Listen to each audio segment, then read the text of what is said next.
Good luck. Kamay sa mesa. Top 4 answers are on the board. Magbigay ng ingredient ng champurado.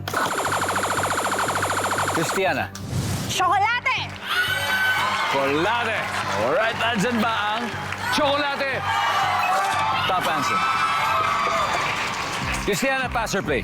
Play! Let's play the final round. Okay. Okay. Wynonna, last na to, ha? Magbigay ng ingredient ng champurado.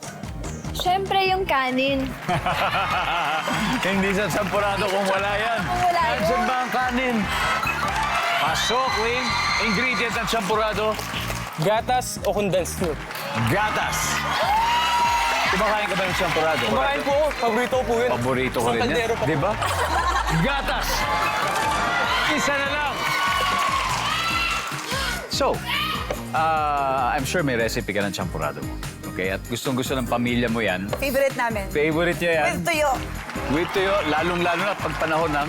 Tag-ulan. Di ba? Yun eh. Pero para sa'yo, ano sa tingin mo yung pang-apat eh? Asukal. Asukal! Pero yung iba, nasa tsokolate na yung tamis, di ba? Lalo na kung condensed milk pa ang ginamit mo, matamis na rin yun.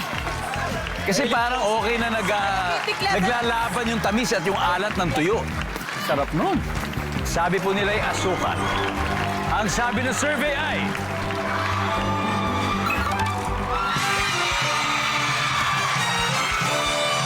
Alright.